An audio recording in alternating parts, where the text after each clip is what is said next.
kasih Tuhan, Kau adalah Tuhan dan Raja kami. Kami mengucap syukur Tuhan, Kau besar, Kau agung dan Kau mulia. Kami tinggikan Engkau Tuhan dalam kehidupan kami, dalam hati kami.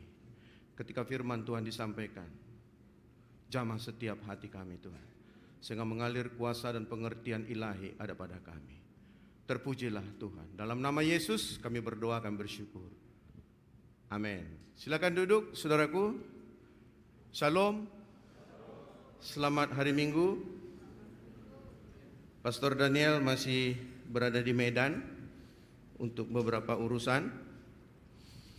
Jemaat Tuhan ikut berbelasungkawa, ikut berduka cita atas meninggalnya adik kandung dari Ibu Flora di Bandung. Jadi mungkin Pak Benas dengan Ibu Flora berada di Bandung pada hari ini. Dan syukur para pemimpin ada bersama-sama dengan kita di dalam pelayanan pada ibadah pada pagi ini. Dan saya mungkin udah lama enggak ketemu dalam membawa firman. Ini khotbah saya yang pertama setelah saya pendeta. Sebenarnya jabatan pendeta itu sulit sekali saya terima. Bukan berarti kalau saya tidak pendeta saya tidak melayani. Tapi saya diteguhkan dengan apa yang disampaikan oleh Ketua Sinode pada saat pentahbisan saya dan kawan-kawan, beberapa teman-teman, bahwa jabatan pendeta itu bukan segalanya, tapi itu adalah kesempatan untuk saya bisa melihat pekerjaan Tuhan lebih lagi melalui kehidupan saya. Jadi tidak ada yang bisa saya banggakan, ya, bukan mau gagah-gagahan, bukan mau cari popularitas, tapi ketika jabatan itu diberikan, saya malah melihat bahwa ini anugerah dan beban sebenarnya. Dari dulu saya sebenarnya udah lama ditawarin untuk jadi pendeta, tapi saya tidak siap melihat nanti saya harus mengunjungi jemaat lah, ada yang merengek-rengek, harus saya kuatkan lah, naik darah tinggi saya nanti gara-gara itu gitu loh, ya. Karena jemaat ini 200 jemaat, 200 permintaan dan 200 pengertian, 200 kemauan dan 200 segala macamnya gitu loh. Saya salut melihat hamba-hamba Tuhan yang bisa terus melayani Tuhan, karena sebenarnya membina jemaat itu bukan persoalan yang mudah. Itu sebabnya waktu Pastor Daniel memberikan satu kata-kata di dalam WhatsApp merangka ulang tahun GKKD, tanggal berapa Bu Juni? 12 Desember 2021. Udah lewat kan? Tapi aromanya masih sampai sekarang masih tercium aroma ulang tahun, ya. Pastor bilang terima kasih untuk semua para pelayan yang bersama-sama dengan kami bisa melayani sampai hari ini, katanya. Artinya apa? Artinya ada satu kekuatan yang bisa dirasakan seorang pemimpin ketika ada pemimpin-pemimpin yang lain bersama-sama dengan dia dalam menjalankan pelayanan ini. Karena menjalankan pelayanan ini bukanlah mudah. Oleh karena itu orang yang mau menerima menjadi pendeta muda, menjadi pendeta, saya salut sebenarnya, ya. Artinya mereka mendedikasikan hidupnya untuk banyak orang. Karena saya sudah sangat mengerti, lebih enak mengurusi benda mati, saya seorang pengusaha, lebih enak mengurusi benda mati, mengurusin uang, mengurusin aset, mengurusi apa, lebih suka saya itu daripada mengurusi manusia. Sikit nanti dilihatnya salah kita bicara, tapi pendeta. Sikit istri kita salah melangkah, istri pendeta, macam mana itu? Kok pakaian istri pendeta begitu, gitu ya? Bukan berarti istri saya pakaian yang tidak bagus gitu loh, tapi semua gerak-gerik kita dipantau, ya. Padahal yang kita berikan adalah ingin melayani Tuhan. Jadi saya tidak takut. Waktu saya habiskan, saya tadinya mau pendeta muda aja terus, kenapa rupanya? Kok hebat kali pendeta daripada pendeta muda? Enggak, di hadapan Tuhan tidak ada itu. Itu buatan manusia. Tapi itu penting bagi Tuhan. Kenapa? Ketika ada orang yang berkomitmen mengambil suatu jabatan kerohanian, maka dia sedang bertekad untuk bisa mengambil posisi Tuhan, terus menjadi fokus kehidupan dia. Itu sebabnya sampai hari ini saya tidak mau mundur. Bukan karena saya sudah pendeta. Waktu saya pendeta muda, tidak pendeta pun saya, waktu pendeta muda pun dulu, sebelum itu, saya biarpun tidak ada jabatan dalam pelayanan, saya mau melayani Tuhan. Oleh karena itu dari tahun 80 saya masih terus mau melayani Tuhan. Teman-teman para pelayan di tempat ini pun harus begitu. Ada pekerjaan yang mau Tuhan serahkan sama kita. Ada yang sedang Tuhan percayakan sama kita, sambil kita menjalani kehidupan kita. Saya kalau bisa membagi fase kehidupan ada 4, 0 sampai 25. Orang sibuk sekolah aja, ya. Ada yang 27, tidak usah kita persoalkan, 25 lah dulu. Pendidikan aja dulu fokusnya. 25 sampai 50 itu keluarga muda, menikah, ya, berpacaran, menikah, punya anak, membesarkan anak. 25 sampai 50 itu tadi. 50 sampai 75 sudah mulai persiapan, ya. 50 sudah mulai, anak-anak sudah mulai besar, mereka menyingkir, tinggal suami istri, ya. Sampai 75. Nanti 75 sampai 100 itu mungkin sudah beda lagi orientasinya, ya. Dia tidak selera lagi banyak makan makanan apa, jalannya sudah mulai sedikit diatur, jalannya bukan karena mau bergaya tapi karena kekuatan otot sudah mulai menurun gitu ya. Nah, di fase mana kita sekarang? Ada yang masih di fase 1 ya, umur di bawah 25. Ada yang 25 50, 50 75. Semua itu mau Tuhan pakai. Ya, itu sebabnya tidak ada pensiun di dalam Tuhan. Di perusahaan kita ada pensiun 55 atas, ya, ada pensiun. Kita nggak ada pensiun. Pagi ini saya ingin bicara bagaimana Tuhan sebenarnya sedang menyediakan berkat bagi orang yang mengikuti Dia. Mengapa Tuhan berikan berkat? Karena kita disuruh Tuhan sedang melakukan pekerjaan Tuhan. Ya, waktu Tuhan mau terangkat ke surga, Dia kasih pesan sebenarnya sama semua manusia. Mau yang sudah terima Tuhan Yesus, mau yang belum terima Tuhan Yesus, mau yang menentang Tuhan Yesus, itu disampaikan kepada manusia. Ada pesan Dia yang mau kita kerjakan. Ini yang harusnya menjadi kehidupan kita. Jadikanlah, dia bilang, jadikanlah semua bangsa muridku. Ada tugas kita. Ajarlah mereka, disuruh ngajarin orang gitu loh. Apalagi dia? Baptislah mereka dalam nama Bapa. Ada pekerjaan-pekerjaan yang Tuhan inginkan untuk dikerjakan oleh kita. Selama apa? Selama kita hidup di dunia ini. Untuk apa? Untuk menyiksa kita? Bukan. Untuk membuat kita sibuk? Bukan. Untuk apa? Melalui semuanya itu dikatakan, aku menyertai kamu sampai akhir zaman. Jadi Dia suruh kita kasih tugas, tapi sebenarnya itu sarana Dia untuk bisa memberkati kita. Itu sebabnya ketika kita melakukan pelayanan-pelayanan Tuhan, gak perlu kita mengeluh. Kenapa? Karena itu adalah kesempatan Tuhan mau memberkati kita. Saya pagi ini masih mau di sini berkhotbah karena ini jadwal saya. Sekarang udah banyak pendeta dan pendeta muda, mungkin kami giliran nanti sekali 4 bulan. Ya, tidak apa-apa, bagus sekali kan? Gak usah tiap minggu dialogi katanya gitu. Ya, jadi ada variasi sekian pendeta dan pendeta muda digilir untuk memberikan firman Tuhan. Baik, mari kita baca di dalam Ulangan 1 ayat 20 sampai 46. Kita baca bertahap saja ya. Yang pertama kita lihat dari Ulangan 1 ayat 20 sampai dengan ayat 21. Di dalam Ulangan ini diceritakan bagaimana perjalanan bangsa Israel setelah keluar dari Mesir mau menuju ke tanah Kanaan. Ini konteksnya ya. Supaya kita sama-sama nanti bisa satu fokus melihatnya. Perjalanan bangsa Israel dari Mesir waktu dia dikeluarkan Allah melalui Musa mau menuju kepada tanah Kanaan, ada janji di sana, ada perjanjian Tuhan di sana, dibawa dari Mesir kepada tanah perjanjian.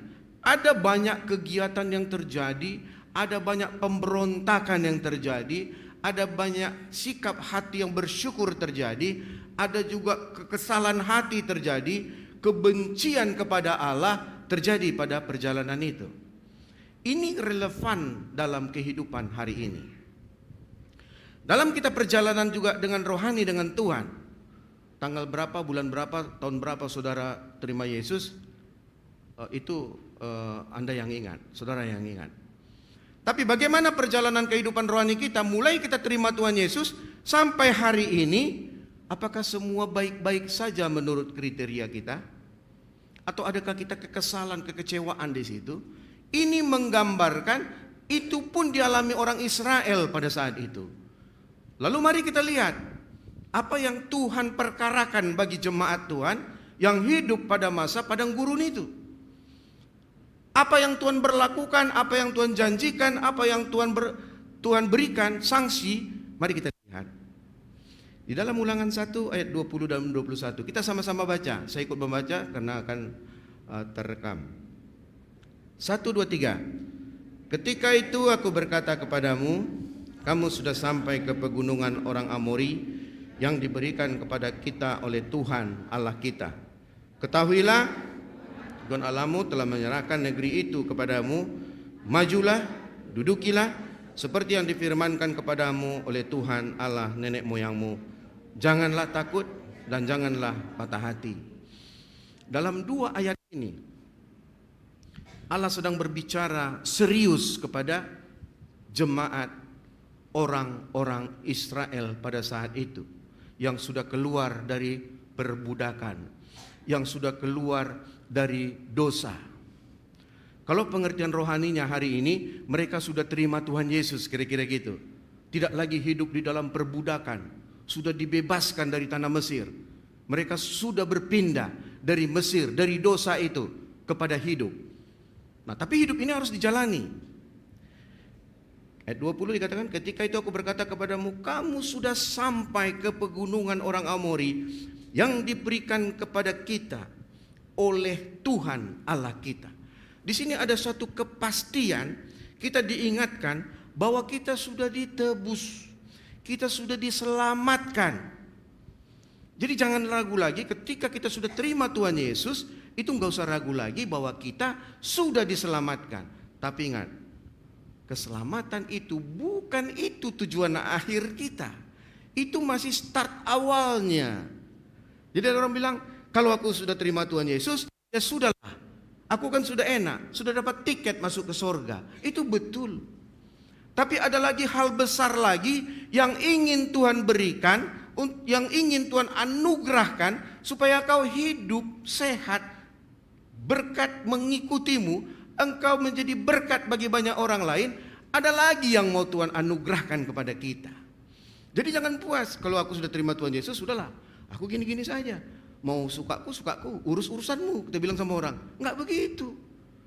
Kata Tuhan, aku mau pakai kamu. Nah, ini dalam rentetan ceritanya. Lalu di ayat 21 dikatakan, ketahuilah, Tuhan Allahmu telah menyerahkan negeri itu kepadamu. Ini gambaran apa? Kita disuruh sadar. Sadarlah, kau sudah diselamatkan. Kau sudah ditebus dengan darah yang mahal. Ada orang melihat tebusan itu seperti hal-hal yang biasa saja. Yalah, mati Tuhan di Golgota. Tahu aku di Golgota. Aku tengoknya Golgota itu. Dan dia tidak melihat bahwa itu sesuatu yang real terjadi. Bahwa Tuhan sudah menebus dia. Dia bukan lagi orang berdosa, tapi dia milik Allah yang mau Tuhan pakai sesuai dengan kemauannya Tuhan. Sampai dikatakan di ayat 21, ketahuilah Tuhan Allahmu telah menyerahkan itu kepadamu.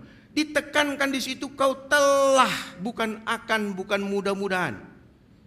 Ya, di sini dikatakan kita telah mendapatkan itu. Jadi ada suatu kepastian. Untuk apa disuruhnya? Majulah, dudukilah. Nah, seperti yang difirmankan kepadamu oleh Tuhan Allah nenek moyangmu. Kita disuruh apa? Ada actionnya kita. Majulah dan dudukilah. Disuruh setelah dipindahkan itu, suruh bergerak. Majulah dan dudukilah. Ada suatu action yang diminta dari bangsa Israel pada saat itu. Setelah kau keluar, jangan kau putar-putar di situ saja, di Mesir-Mesir itu saja, nengok-nengok dari jauh. Enggak. Majulah dan dudukilah. Apa yang artinya? Majulah, rebutlah, lakukanlah apa yang dijanjikan Tuhan, kira-kira gitu. Kalau sudah ada janji Tuhan, penuhilah apa-apa saja yang harus kita siapkan untuk kita bisa sampai ke sana. Itu kira-kira pesan di dalam ulangan ini. Jadi nggak ada waktu kita, gitu-gitu aja lah dulu aku, duduk-duduk lah dulu. Kan masih banyak waktu, masih 25-nya umur, masih 51-nya umur. Pak Peter aja udah 57, udah lebih hancur daripada aku, kita bilang gitu. Cerita usia ya.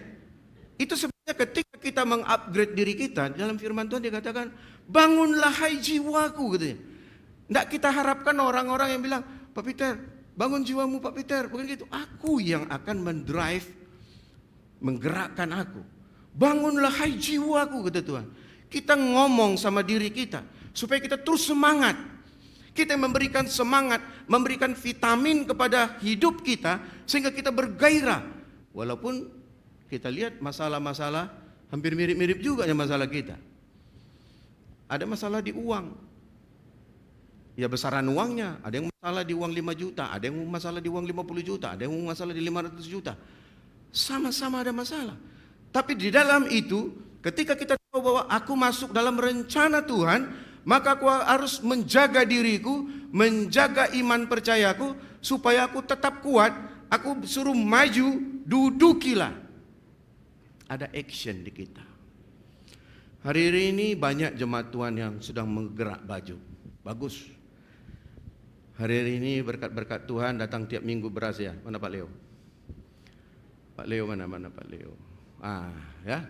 Pak Leo ngatur beras segini sama si Anu segini. Kalau kita lihat bukan kilo berasnya kita lihat. Ya, walaupun setelah dapat sekali, 2 kali perlu juga lah. Beras keempat, kelima perlu juga kan gitu kan. Tapi kita lihat di sini apa yang terjadi. Tuhan sedang menunjukkan kepada jemaat ini bahwa Tuhan mau menepati janjinya. Bahwa Tuhan mau memberkati kita.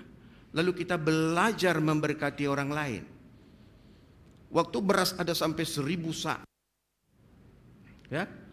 Ada sampai beribu ya. Beribu sak ya, sampai ya.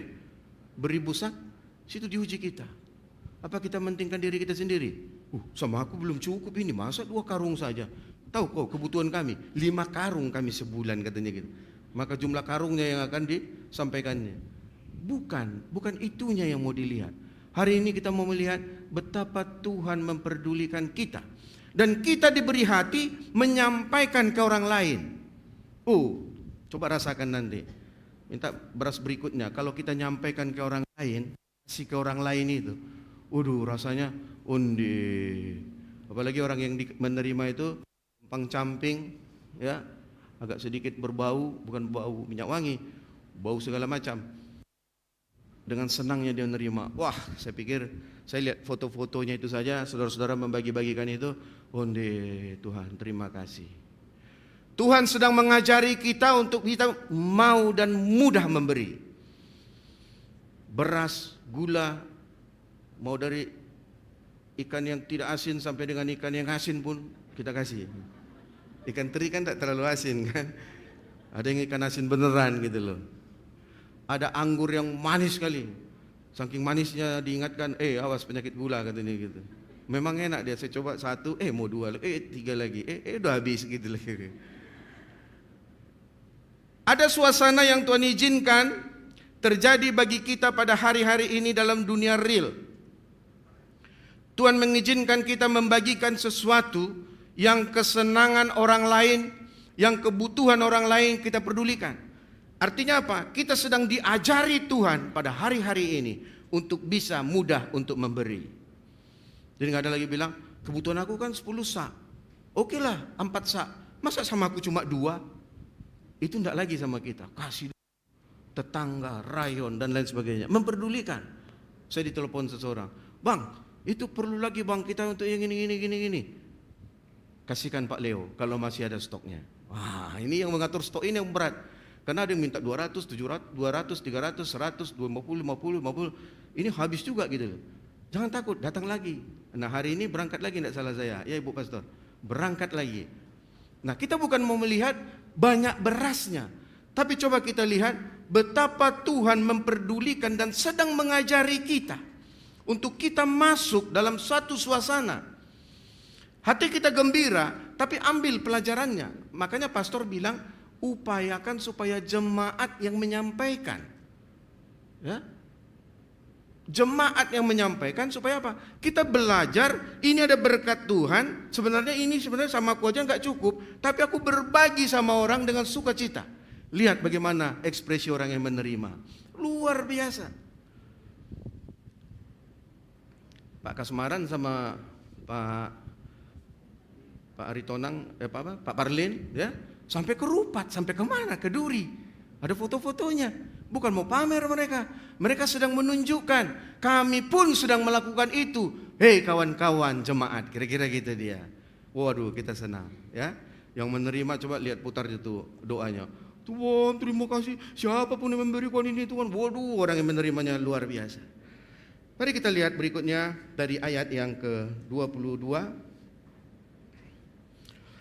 Ayat 22 sampai dengan ayat 25. Mari kita sama-sama baca.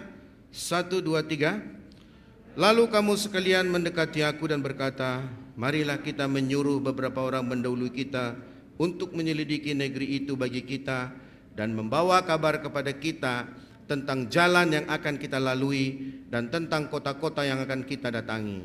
2, 3. Hal itu kupandang baik, jadi aku memilih daripadamu 12 orang dari tiap-tiap seorang dan berjalan ke arah pegunungan, lalu sampai ke lembah Eskol, kemudian menyelidiki negeri itu. Ayat 25, maka mereka mengambil buah-buah negeri itu dan membawanya kepada kita, pula mereka membawa kabar kepada kita.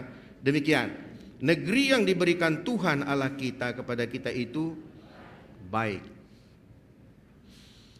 Ada pesan Tuhan di sini. Di sini diperlukan satu keputusan dari pemimpin. Ya. Lalu kamu sekalian mendekati aku dan berkata, marilah kita menyuruh beberapa orang mendahului kita untuk menyelidiki negeri dan membawa kabar baik kepada kita. Apa yang diusulkan oleh orang-orang Israel, sebenarnya kalau kita lihat dari bilangan, kitab bilangan yang sebelumnya, Allah sebenarnya sudah bicara kepada Musa, ambil beberapa orang untuk bisa menyelidiki suatu negeri yang mau kau masuki. Tapi di dalam ulangan ini, jemaat mengingatkan itu kepada pemimpin. Apa yang diingatkannya? Ingatkan bahwa marilah kita menyuruh beberapa orang. Ini idenya bukan dari ide jemaat pada saat itu. Ini idenya adalah ide Tuhan. Kita disuruh kasih pengetahuan ketika suatu negeri dijanjikan ke sana, bukan membabi buta masuk ke situ. Tapi diperlukan ada satu komando. Diperlukan ada satu keputusan, ada perintah daripada pemimpin di situ. Waktu itu Musa diberikan otoritas oleh Allah untuk bisa memimpin bangsa Israel. Lalu dia suruh, hei, ambil satu-satu orang dari suku-suku, pergi ke daerah itu. Pergi ke negeri yang mau kita tuju itu. Kita tahu ceritanya bahwa pengintai itu berangkat ke sana. Apa artinya? Diperlukan ada ilmu pengetahuan, ada survei potensi wilayah, bisa mau melihat ada apa di sana. Kita punya tim itu. Pak Parlin itu dulu seingat saya ada tim pengintai, ya. Melihat, bukan tim pengintip, pengintai. Pengintai, beda mengintip dengan mengintai. Mengintai itu memang datang dengan keberanian, kalau intip jauh-jauh gitu loh. Makanya nama pelayanannya tim pengintai. Barisan pengintai. Ya Pak Eri. Pak Eri dulu barisan pengintai juga dulu. Tapi sudah diminta ke bagian yang lain. Tuhan kasih hikmat sama kita. Ketika Tuhan memberikan janji di negeri tanah Kanaan, itu berlimpah susu dan madunya, ada kesejahteraan di sana, itu perlu juga dicek dulu, dilihat dulu ke sana. Jadi diperlukan sekarang ilmu pengetahuan. Hari ini sudah banyak kendaraan, sudah banyak yang tersedia untuk itu. Zaman dulu itu belum ada, mereka masih berhari-hari jalan, butuh kebutuhan hidup, butuh bermacam-macam makanan, butuh transportasi sebenarnya. Nah, hari ini semua itu sudah Tuhan sediakan. Malah sekarang sudah bisa, sebelum kita pergi ke suatu tempat, kita sudah bisa telepon. Kami datang jam segini, nanti diperkirakan datang sampai jam segini. Ada handphone di sana. Ada media yang Tuhan pakai.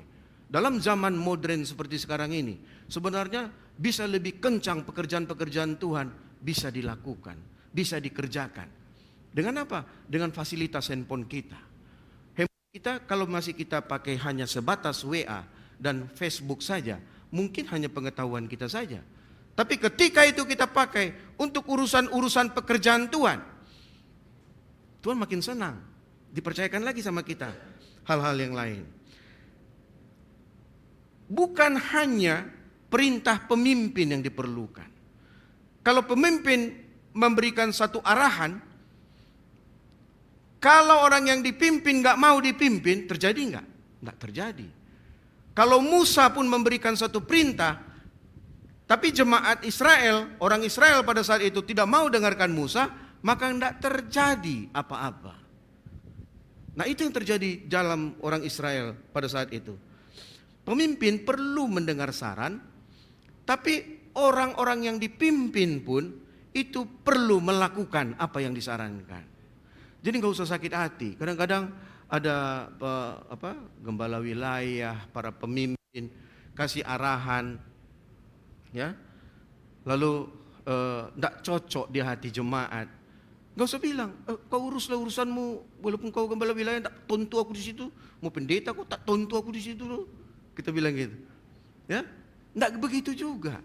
Kalaupun tidak cocok di hati kita, bawa dalam doamu. Pasti Tuhan bicara juga sama dia. Siapa tahu ada yang otoriter, para pemimpin ada yang otoriter. Tidak apa-apa, ikutin saja kata Tuhan. Karena dia pemimpin yang ditetapkan Tuhan, maka kita nurut aja sama dia. Tapi bawa dia dalam doa. Amin. Sehingga pemimpin dan yang dipimpin pun tidak stres. Kita sama-sama bisa melihat pada posisi-posisi yang Tuhan berikan dalam pelayanan rohani. Kita bisa sama-sama saling mendukung. Kita sama-sama saling mempercayai. Kita sama-sama saling memberi semangat.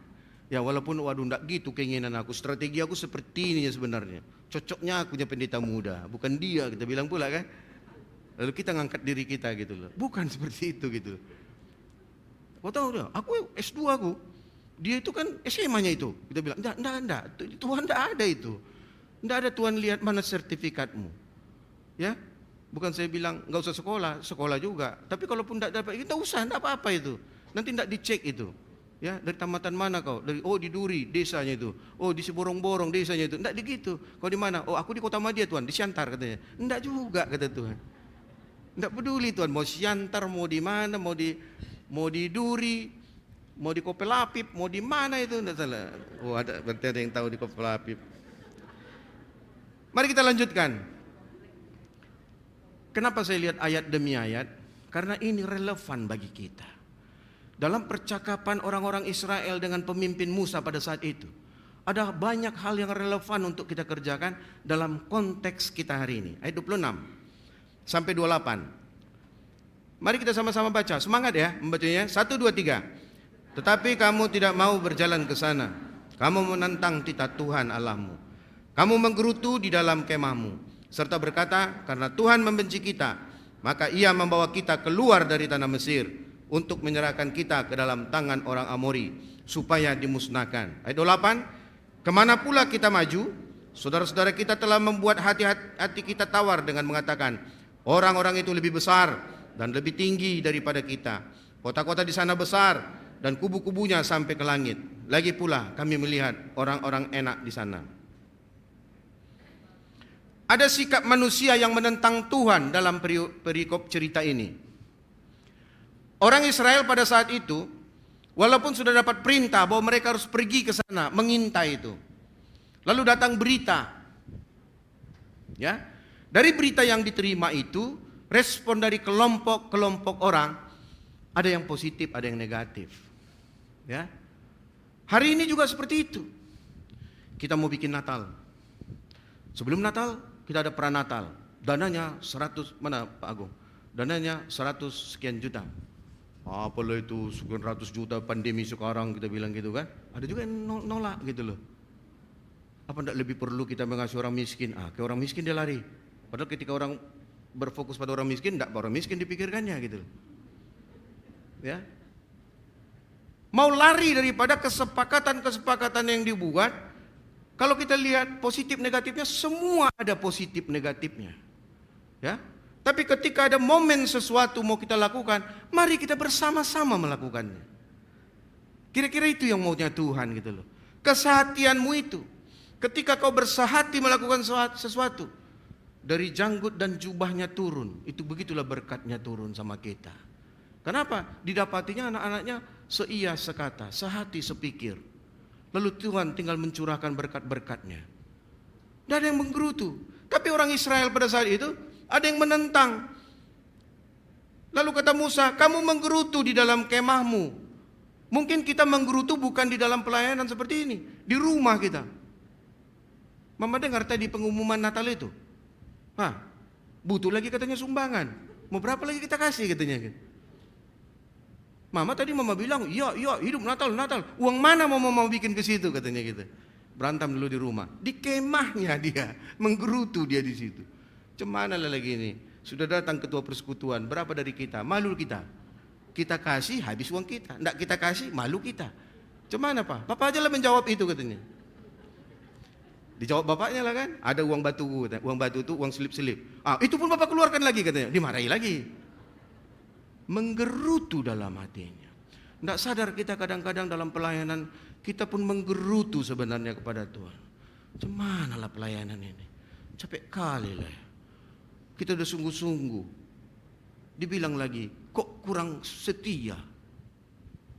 Menggerutu dia di rumah, di kemahnya katanya. Serta berkata, karena Tuhan membenci kita. Masuk pikiran iblis. Dia mengira hidupnya hari ini karena kebencian Allah kepada dia. Nah, ada pun doa, aku pun tidak dijawab-jawab Tuhan, kita bilang. Itu mungkin pergumulan orang Israel pada saat itu. Dia mengira Allah itu adalah Allah yang kejam.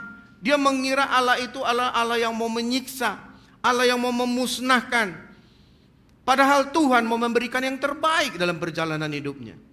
Tapi pikiran dia mempersepsikan Allah itu adalah Allah yang jahat, Allah yang kejam. Ngapain kami disuruh lagi ke sana? Tahu laporannya apa di sana? Orang-orang itu lebih besar, lebih tinggi. Kota-kota di sana besar. Kubu-kubunya sampai ke langit. Dibesar-besarkan cerita ini. Mana kubu sampai ke langit? Mana langit? Begitulah laporan orang ini. Sebenarnya dia memberikan fakta, bukan mergabus dia, bukan hoax ini. Memang pengintai itu melihat, itu kotanya besar, tinggi-tinggi. Orang di situ perawakannya orang enak ini bukan orang enak dimakan gitu.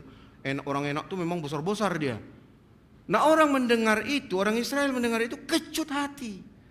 Matilah kita. Tuhan suruh kita ke sana, sebenarnya Tuhan mau mematikan kita. Lebih enak kita dulu di Mesir. Kembali lagi dia pikir seperti itu. Tuhan bilang, nggak boleh merokok. Tengoklah kan kita sudah terima Tuhan Yesus. Nggak bisa semuanya. Nggak bisa merokok. Nggak bisa lagi melihat cewek. Nggak bisa lagi nggak bisa lagi berjudi. Padahal enak kali aku dulu. Kalau berjudi aku dulu puas sekali rasaku, kita bilang.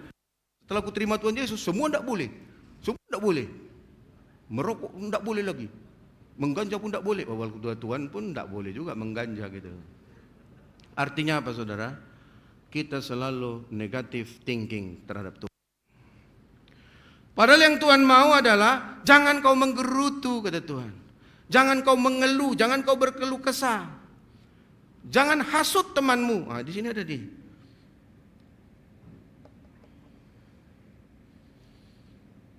Ayat 28, kemana pula kita maju, saudara-saudara kita telah membuat hati kita tawar dengan mengatakan. Ada teman-temannya mengatakan membuat hal-hal yang menawarkan hati kita. Gimana menurut kau Natal hari ini? Enggak ngerti aku panitia Natal sekarang. Ditawarkannya hatinya. Ya, gimana kau lihat pelayanan kita hari ini? Beras pula yang dibagi. Bukan itu kebutuhan orang sekarang, bukan beras. Duit kontan katanya. Ya, dihasutnya kawannya, sehingga temannya menjadi tawar hati. Itu kejadian orang-orang Israel masih ada sampai hari ini. Ya, nggak ada yang betul seperti yang terjadi. Padahal itu yang sedang Tuhan berikan. Mari kata Tuhan, jangan kau menggerutu dengan itu. Beri semangat sama kawanmu. Ya, beri semangat, beri kekuatan, beri pujian. Ya, kau mantap kali kau. Makin habis Natal hari ini makin luar biasa kalau kita bilang. Kenapa? Kita sedang memberikan, mentransfer suatu roh kekuatan kepada dia. Makin lesunya kok tengok Mahir tahun ini, kita bilang. Apa banyak kali pikiranmu rupanya ya? Kita bilang. Pantaslah, kalau aku THR udah datang, kau belum ya kayaknya ya, kita bilang. Kita panas-panasi lagi dia. Ya. Kondisi-kondisi real seperti ini itu membuat teman kita tawar hati. Ya, kalau kita memberikan semangat, kok agak lesu kok kawan. Nih sedikit 100.000. Ya, padahal di kantongnya cuma 200.000, bagi 2 aja. Kenapa? Dia sedang mau memberikan semangat sama teman-teman ini. Teman jemaat ini mau dia beri semangat. Supaya apa? Supaya kami sama-sama semangat dalam masa-masa perjalanan di padang gurun ini. Ini kita sama-sama kuat. Beri pujian sama dia. Beri kekuatan sama dia. Bang, mantap bang, kita bilang. Walaupun kita sebenarnya ada sakit di dalam tubuh kita. Tapi kita tetap memberi semangat sama orang. Saat itu, ketika kita mengekspresikan itu, kuasa Tuhan terjadi sama kita. Jadi jangan harap bahwa, bukan hanya harus didoakan orang begitu. Tapi ketika kita optimis dengan janji Tuhan, maka Tuhan sendiri yang akan memberikan apa yang perlu bagi kita. Aku memang masih berkekurangan, aku praktekkan firman Tuhan, aku bagi sama orang yang perlukan. Sama kita ada, tidak berkekurangan. Ya jangan kita butuh 1 karung, sama orang kita kasihkan 1 karung, itu tidak berhikmat lah ya. Artinya apa? Tidak usahlah kami makan, udah biasanya kami tidak makan, biarlah orang tuh makan gitu. Itu terlalu polos itu, siap-siaplah dipijak kakinya oleh istrinya kan gitu. Tapi kalau masih adanya sama kita, bagi kata Tuhan, beri maka diberi, tidak tahu dari mana datangnya.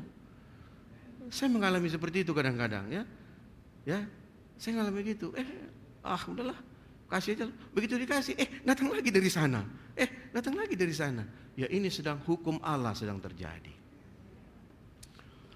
Kata Tuhan, ketika mau melihat suatu mujizat harus melangkah. Waktu bangsa Israel mau menyeberang sungai, bukan dilihat, keringkanlah dulu Tuhan. Musa, tolong suruh Tuhan mengeringkan dulu lah biar jalan kami. Takut kali aku ini, dia bilang gitu. Tidak begitu. Tapi begitu dilangkahkan ke air itu, baru zut. Zut tadi itu apa artinya gitu? Ada langkah masuk ke air tadi. Nah ini kan kecut dong, ya. Masalah masih di depan, tapi kita sudah melangkah. Itu kata Tuhan. Iman itu memerlukan langkah itu. Jangan pikir-pikir. Di rumah cuma ada 2 karung kemarin baru dikasihkan Kak Mas Ria. Ada yang butuhkan lagi nih 1 karung. Jadi cemana kita minggu depan? Cemana inilah yang mengganggu berkat. Kalau kau digerakkan Tuhan memberikan sesuatu, berikan. Amin. Kita sedang diajar Tuhan untuk bisa mendapatkan berkat-berkat dari Tuhan. Jangan izinkan perkataan-perkataan pesimis itu mengganggu pikiran kita. Jangan curigai Tuhan bahwa Dia Allah yang terbatas. Jangan gampang membenci Tuhan. Jangan gampang untuk bilang, "Ndak adil kau Tuhan." Karena Tuhan tahu semuanya apa kebutuhan kita. Orang Israel pada saat itu tahu persis Tuhan apa kebutuhannya. Untuk pergi dari tanah Mesir sampai ke tanah Kanaan hanya butuh beberapa hari. Tapi 40 tahun diizinkan Tuhan mereka berputar-putar di situ. Harusnya mungkin Tuhan sudah 10 tahun yang lalu memberkati rumah tangga kita. Mungkin sudah 10 tahun lalu Tuhan memberkati ekonomi kita. Tapi ketika kita tidak berani melangkah kepada apa kebenaran firman Tuhan, beri maka diberi tadi, mungkin kita menjadi tersendat-sendat berkat sama kita. Mungkin ketika Tuhan bilang kembalikan perpuluhan kepadaku, bukan membuat supaya keuangan kita berkurang, tapi Tuhan sedang memberikan kesempatan kepada kita, kau lihat berkat yang datang kepadamu. Karena kau sedang melakukan apa yang Tuhan perintahkan. Kira-kira begitu dia. Tapi dalam kehidupan seharian, itu bagaimana kita bisa memberikan pupuk rohani dari kita. Sehingga kebenaran-kebenaran itu bisa terjadi dan kita lakukan. Sehingga Tuhan senang melihat itu. Yang terakhir kita lihat apa janji Tuhan. Bagi orang-orang yang mengikut Dia. Ya, bagi kita yang percaya sama Dia. Mari kita lihat di ayat 29 sampai dengan ayat yang ke-33. Kita baca 1, 2, 3. Ketika itu aku berkata kepadamu, jangan gemetar dan jangan takut kepada mereka. Tuhan Allahmu yang berjalan di depanmu, Dialah yang akan berperang untukmu, sama seperti yang dilakukannya bagimu di Mesir, di depan matamu. Dan di padang gurun, di mana engkau melihat bahwa Tuhan Allahmu mendukung engkau seperti seseorang mendukung anaknya, sepanjang jalan yang kamu tempuh, sampai kamu tiba di tempat ini. Tetapi walaupun demikian, kamu tidak percaya kepada Tuhan Allahmu. Ayat 33, yang berjalan di depanmu di perjalanan untuk mencari tempat bagimu, di mana kamu dapat berkemah dengan api pada waktu malam dan dengan awan pada waktu siang, untuk memperlihatkan kepadamu jalan yang harus kamu tempuh. Setiap saat kita diberikan nasihat. Yang mematikan iman adalah takut dan gentar. Inilah satu resep jitu dari setan. Waktu kita sudah bersemangat, setelah kita baca firman, setelah kita doa, setelah kita puasa, setelah kita melakukan kegiatan-kegiatan rohani yang membangun iman kita, maka sedikit aja resep dibuat iblis untuk menghabiskan semua pengertian-pengertian dan kekuatan itu. Dia munculkan takut dan gentar. Habis itu semuanya. Nah, ini sebenarnya musuh utama kita. Jadi kata Tuhan, matikan takut dan gentar. Saya punya contoh yang sangat sederhana. Saya biasa bertelepon dengan anak-anak saya. Suatu ketika tidak bisa saya hubungi. Ih, apa ini? Loh, kalau gitu ya. SMS-nya terakhir, WA-nya terakhir jam berapa? Oh, saya cari. Tanya istri saya, si itu kemarin terakhir WA jam berapa, Ma? Jam segini. Iya ya, sampai sekarang enggak ada lagi dia. Handphonenya mati. Kenapa gitu? Iblis menaruhkan kita gentar. Tengoklah itu. Mungkin ada kejadian. Mungkin dia entah ditabrak orangnya dia. Mungkin dia sedang susah. Mungkin iblis makin menanamkan. Ini contoh yang sangat sederhana. Bagaimana Tuhan yang sudah punya janji pada kita bahwa Dia akan melindungi kita, akan menolong kita. Lalu ada informasi yang seketika bisa menghancurkan semua kekuatan kita. Ini pekerjaan setan. Kita masuk ke restoran mewah, wah ada udang, ada apa gitu. Wah, dijamu orang, senang nggak? Senang kan? Nah, saya baru dijamu orang soalnya. Makan enak, makan udang galah. Bukan kecil-kecil, besar-besar. Lalu tumpah cuci tangan, cek masuk sini. Bisa nggak hilang sukacita kita? Bisa. Ini cara setan membuat. Di kejadian itu tidak ada tumpah, ya. Saya hanya mau menggambarkan gitu loh, ya, menggambarkan. Bisa sukacita kita hilang dibuat orang lain.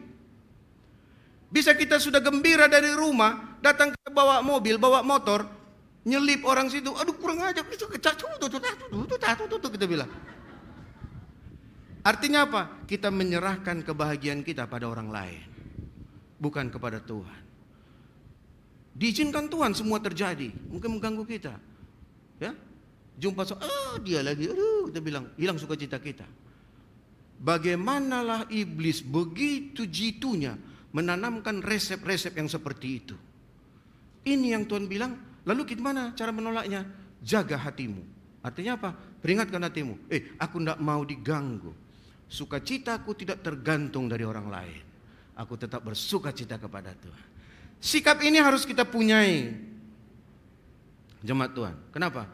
Ada banyak hal yang mau Tuhan tunjukkan yang baik di depan kita. Lalu pemikiran positif terhadap Allah itu tetap kita jaga.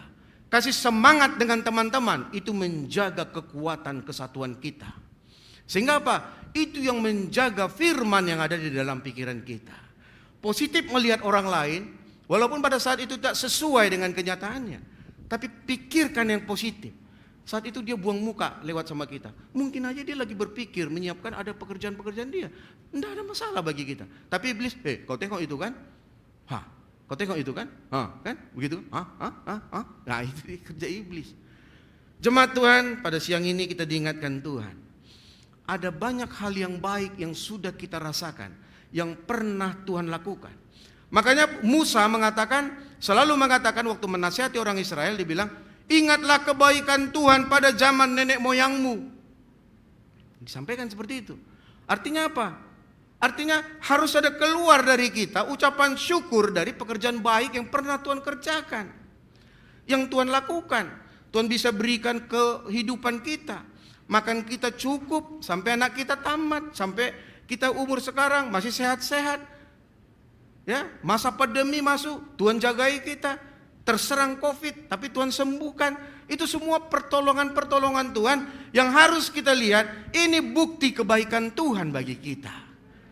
Itu harus kita renungkan dan kita bisa capai bahwa itu ada contoh. Musa bilang, waktu kalian di padang gurun, Tuhan kasih tiang awan dan tiang api. Ada fasilitas yang diberikan. Kenapa enggak kita syukuri? Kita masih sampai hari ini bisa makan, cukup. Kebutuhan kita cukup, masih bisa berpakaian. Ya. Masih agak juga bisa ada yang berganti dan lain sebagainya. Itu perbuatan Tuhan yang lalu. Kita lihat sebagai satu kekuatan, kebaikan Tuhan bagi kita.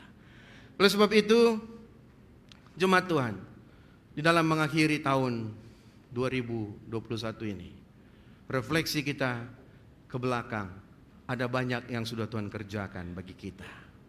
Yang jadi ucapan syukur bagi kita. Dan ada hal yang baik di depan ini yang mau Tuhan tunjukkan, mau Tuhan ajak, mau Tuhan pakai kita. Kata Tuhan, mari saling mempersiapkan hati kita. Ketahui iblis tidak suka dengan itu. Kita lawan itu. Ya, bukan lawan dengan kesurupan, tapi lawan dengan perkataan dalam nama Yesus, enyah kau iblis. Gitu aja. Nggak usah tuh, kutengking kau iblis, kutengking kau iblis. Nggak usah begitu ya. Karena Tuhan ajarkan kita penuh kuasa, mulut kita penuh kuasa. Diam kau iblis. Ketika hati kita terganggu, dalam nama Yesus, kusejahterakan hatiku. Simpel-simpel aja. Ya. Kenapa? Kata Tuhan ditaruhkan kuasa kepada mulut kita. Ada kuasa, kata-kata kuasa. Kuasa itu mengandung ada power dari Allah. Bukan karena kekuatan atau manisnya suara kita. Tapi di dalam nama Yesus, kuhilangkan itu. Otakku ini cabul-cabul dalam nama Yesus, kubuang. Gitu dia. Jadi nggak usah, doakan dulu, aku cabul kali pikiranku, doakan dulu. Nggak usah rumit sekali gitu loh. Ya, kita sendiri bisa untuk bisa menyembuhkan sakit dalam tubuh kita. Dalam nama Yesus, pilek-pilek, dalam nama Yesus hilang. Dalam nama Yesus hilang. Itu kita biasakan gitu loh. Artinya apa? Kita sedang mempraktekkan kuasa Allah terjadi bagi kita. Amin. Mari kita berdoa. Ketika Tuhan siang ini berbicara kepada kita, Allah ingin sekali kita masuk dalam rencana Tuhan. Kita masuk dalam pekerjaan-pekerjaan Tuhan di depan ini. Tuhan tahu apa yang sedang kita alami pada hari ini. Tuhan tahu persoalan dan doa-doa yang belum terjawab. Tuhan tahu keterbatasan kita. Tuhan tahu keberadaan kita hari ini. Tapi tetap dia mau kita masuk dalam pekerjaan-pekerjaan dia. Melakukan pekerjaan-pekerjaan Tuhan. Dia sudah pilih kita. Dia tidak undur atas pilihan itu. Iblis tidak senang akan hal itu. Tapi Tuhan mempersiapkan kita masuk ke dalam tanah Kanaan, mencapai janji-janji Allah.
Terima kasih firman-Mu yang sudah ditabur ya Tuhan. Materikanlah itu dalam kehidupan kami, sehingga kami menjadi orang-orang yang kuat di dalam Tuhan. Dan kami masuk dalam rencana Tuhan, dan rencana Tuhan terjadi melalui kehidupan kami, dalam masa kami dan zaman kami pada saat ini. Kami boleh menjadi berkat bagi banyak orang, dan kami sendiri boleh dikuatkan oleh Tuhan. Kami sendiri boleh Tuhan untuk melawan iblis, mematahkan kuasa iblis dengan kekuatan yang sudah Tuhan berikan bagi kami. Penyertaan Tuhan ada pada kami. Terima kasih Tuhan, terima kasih firman-Mu. Diberkatilah kami yang sudah mendengarkannya. Haleluya.